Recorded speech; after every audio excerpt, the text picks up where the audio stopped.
and welcome to your regularly scheduled Katie from Nova Scotia, still coming to you on Fridays. I feel like there's a lot to talk about this week, so I'm just gonna get right to it. First, obviously, Cat, intro, it's amazing. Good job, I love it, yay! We have an intro, I'm so excited.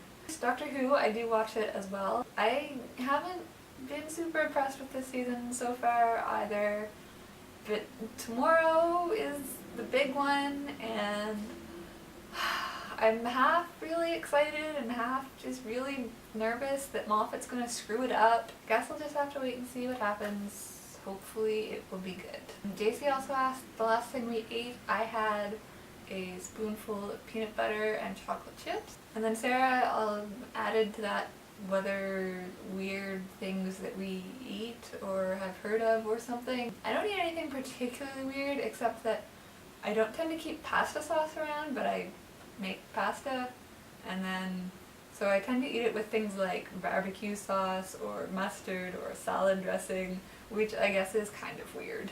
And then Jace's other question was about why we think people don't vote. That it's really complicated to figure out who to vote for. There's so much you've got to do to educate yourself about the issues, and you have to prioritize what you care about most and balance different things against each other. And I find it especially hard in Canada because the person I want to vote for as my local MP or MLA isn't always the same as the person I want to vote for the Prime Minister or the Premier, and then sometimes I want a different party policy better than either of those two people, and you only get one vote for all of those things, and it's a lot to take into account, and so I think it's really intimidating to figure out who to vote for, and I think that might be part of the reason why people don't bother doing it. In response to Kat's question about where we think of as home, this is something I actually struggled with a lot when I first started university. My family actually moved in the middle of August, so about 2 weeks before I started university.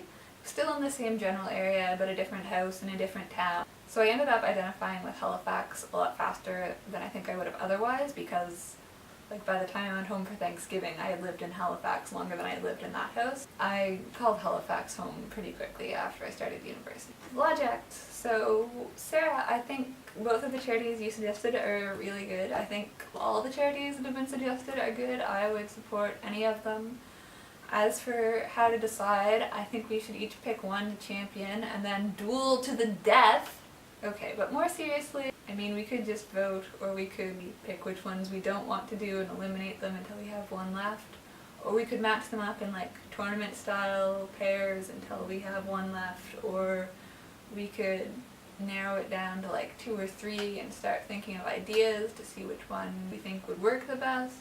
Or we could put them all in a hat and draw one out. I don't know. I think that's all the things I was supposed to respond to. I will hopefully see all of you girls Sunday night at our hangout. If not, I will see you on the day of your next video. Bye!